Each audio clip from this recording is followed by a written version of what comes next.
दर्शकों, आप सब लोग कैसे हैं। मैं यही ध्यान और भावना करता हूं कि आप सब लोग कुशल मंगल से होंगे, प्रसन्नचित्त होंगे, खुश होंगे, मस्त होंगे, मग्न होंगे, दुरुस्त होंगे, चुस्त होंगे। तो जैसा कि मैं हर रोज़ कहता हूं, फॉलो सब्सक्राइब करो न करो ये तो आपकी मर्जी है, पर ध्यान लगाकर, चित्त लगाकर, मन लगाकर, दिमाग लगाकर, माइंड लगाकर सुनते रहो। बस यही हमारी अर्जी है, बस यही हमारी अर्जी है, बस यही हमारी अर्जी है। तो मित्रों, जैसा कि हम लोगों की दंपति की गाथाओं का पाठ चल रहा है, तो आज की दंपति की गाथाएँ हैं 296, 297, 298, 299 और 301। और जो है पकिंडबग की है, पकिंडबग की है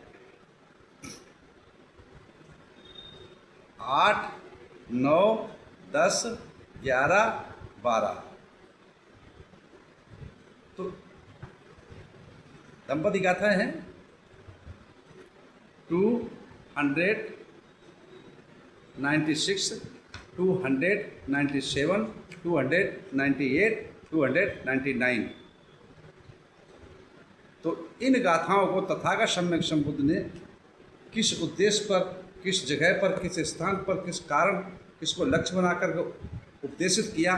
चलते हैं उस कथा की तरफ, उस विधा की तरफ, उस स्थान की तरफ, उस कारण की तरफ। एवं मे सुतंग एकं समयं भगवा राजगृह विहरति वेणुआ नाम। ऐसा मैंने सुना, एक समय तथागत सम्यक संबुद्ध राजगृह के बिंबिसार द्वारा दिया हुआ जो वेणुआ नाम था उसमें विहर रहे थे।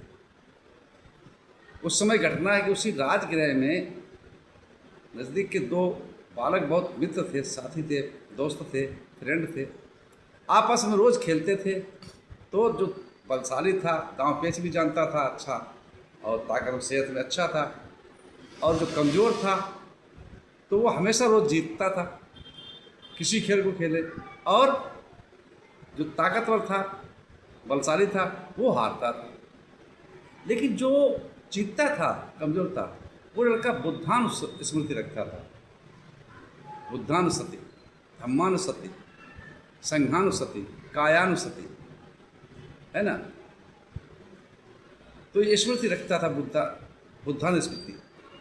इसलिए वो एकाग्र चित्त होकर के खेलता था, हड़बड़ाता नहीं था, इसलिए वो जीतता था। तो धीरे धीरे काफ़ी समय गुजर गया, तो उस जो हारने वाला लड़का था, जिसकी मिथ्या दृष्टि थी और इसकी सम्यक दृष्टि थी, तो जो हारने वाले ने पूछा कि मित्र हमें एक बात बताओ, थोड़ा खिन्नता महसूस होती है, हम रोज़ हारते हैं, इसका कारण क्या है, तुम जीतते क्यों हो। तो उसने समझाया कि मैं सम्यक दृष्टि रखता हूँ, मैं बुद्धानुस्मृति करता हूँ। तो उसने बता दिया साधारण तौर पर नमो बुद्धाय की स्मृति करता हूँ, या विशेषता समझो नमो तस्य भगवतो अतो सम्मा संबुद्धस्य, इसकी स्मृति करता हूँ, और एकाग्र चित्त होकर करता हूँ। कोई भी खिलाड़ी है, किसी खेल को खेले, जैसे क्रिकेट है, अगर वो बॉल के ऊपर बैट पकड़ रखा, बॉल के ऊपर ध्यान नहीं रखेगा, एकाग्र चित्त नहीं होगा, तो निश्चित ही आउट हो जाएगा जब चित्त विचलित होगा। तो जो चित्त को एकाग्र कर लेता है, स्मृतिवान होता है, जागरूक होता है, वो हमेशा जीतता है। तो बुद्धानुस्मृति सम्यक दृष्टि वाला था, सम्यक स्मृति रखने वाला। उसने जब समझाया तो दूसरा जो लड़का था हारने वाला, वो नमो बुद्धाय करने लगा, अपने एकाग्र चित्त को कोशिश करने लगा। धीरे धीरे उसको जो है, जो गिलानी अंदर से पैदा होती थी हारने की, वो हटने लगी, सुख की प्राप्ति होने लगी। धीरे धीरे करके वो बहुत ही एकाग्रचित्त होने लगा। इस प्रकार से उसको भी बुद्धानुस्मृति स्मृति आ गई, वो भी कामयाब हुआ। इधर जो है, जो सम्यक दृष्टि वाला लड़का था, उसके एक दिन उसके पिताजी ने, जिसके पिता का नाम था दारू सकटिक, तो उसके पिता ने कहा चलो बेटा जंगल से लकड़ी लेके आते हैं। तो वो चला साथ में, पिताजी के साथ में जहाँ जंगल से लकड़ियाँ काटते हैं और काटने के पश्चात बैलगाड़ी में रख करके चलते हैं घर की तरफ, तो रास्ते में थक जाते हैं। थकने के पश्चात छाया में बैठ करके आराम करने लगते, आराम, और बैलों को भी खोल देते हैं, ये भी आराम कर लेंगे। होता क्या है कि पिता और पुत्र दोनों ही निंद्रा में सो जाते हैं, आराम करने के सो जाते हैं। इधर बैल चलते चलते वो राजगृह में घुस जाते हैं। इधर जो है, जब पिता पुत्र उठते हैं, समय काफ़ी हो चुका था, तो बैल है ही नहीं। तो पिता कहता है उस सम्यक दृष्टि वाले से कि भाई ऐसा करो, तुम इनको गाड़ी के पास रहो और मैं जो है बैलों को लेकर आया ढूंढ लाता हूँ, फिर चलेंगे। तो उसका जो बाप था, जो पिता था, ढूंढते ढूंढते ढूंढते ढूंढते वो बैलों के निशानों पैरों को देखते देखते देखते वो पहुंच गया राजगृह में, और उनको बैलों को पकड़ के जब चलने लगा, इतने में जो है, जो नगर के गेट हुआ करते थे वो बंद हो गए। अब वो अंदर रह गया, लड़का बाहर हुआ, जंगल भी पड़ा। अब वो समय दिन छुपने आ गया, अंधेरा होने लगा। उसको जो है मिथ्या दृष्टि और सम्यक दृष्टि, तो सम्यक दृष्टि उसने कहा अब तो भाई अंधेरा होने लगा, तो अपने उसी ध्यान रख गया। सम्यक बौद्धान स्मृति, धम्मान स्मृति, संघान स्मृति, कायान स्मृति, इसमें जब लग गया है तो बुद्धान स्मृति लगा था, बैठा। तो इधर जो है मिथ्या दृष्टि और सम्यक दृष्टि दोनों आते हैं, तो मिथ्या दृष्टि उसको डराने की कोशिश करता है। ये ध्यान भावना है कि जो है विकृतियाँ हैं, मेडिटेशन किए, साधना किए, ऐसे ख्यालात आते हैं मन में। जब आंख बंद करके बैठेंगे तो ऐसे ख्यालात आएंगे, कहीं हमें कोई मार ना जाए, कहीं हमें कोई लूट मिल जाए, कहीं। तो ये कहानी तौर पर रखा गया है। तो जो मिथ्या दृष्टि था उसने उसको काफ़ी अपशब्दों से नकारा, मतलब उसे उठाने की कोशिश की, डराने की कोशिश की, लेकिन वो बुद्धा ने स्मृति था, वो नहीं डरा, वो अपनी जगह बैठा। तो जो सम्यक दृष्टि थी, तो उसने कहा अरे ऐसा करो, तुमने इसको डराया है, धमकाया है, ऐसा मत कीजिएगा। और सम्यक दृष्टि ने कहा कि तुमने अनुचित कार्य किया है, इसके साथ में सम्यक दृष्टि लगता है ये बुद्धा ने स्मृति कर रहा है, तो इसकी क्षमा याचना के लिए, इसके लिए कुछ उपकार करो, नहीं अन्यथा दोषी हो जाओगे।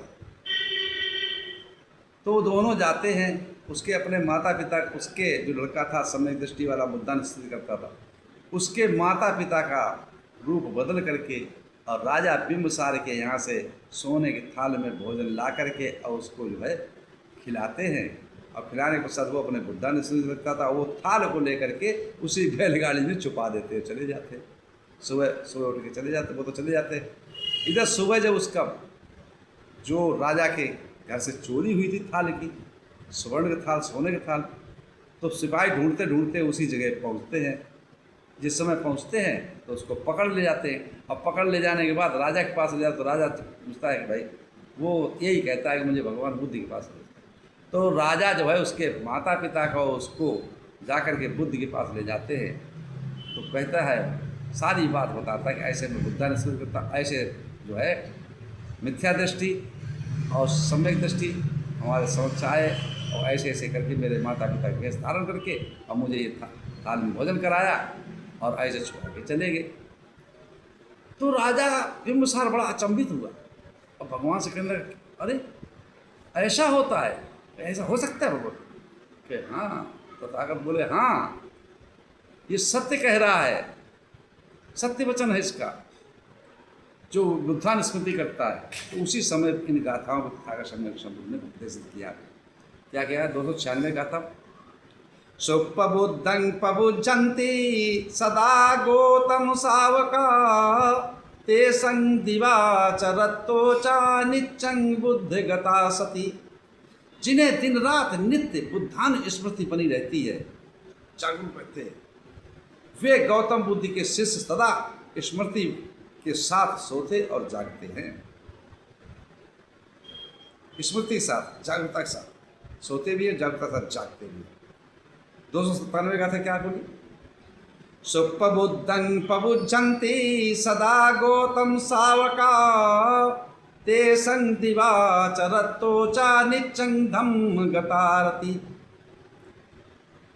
जिन्हें दिन रात नित्य धर्मानुस्मृति बनी रहती है, धर्म की स्मृति बनी रहती है, धम्म की, वे गौतम बुद्ध के प्रिय शिष्य सदा स्मृतिवान होकर के सोते और जागते हैं।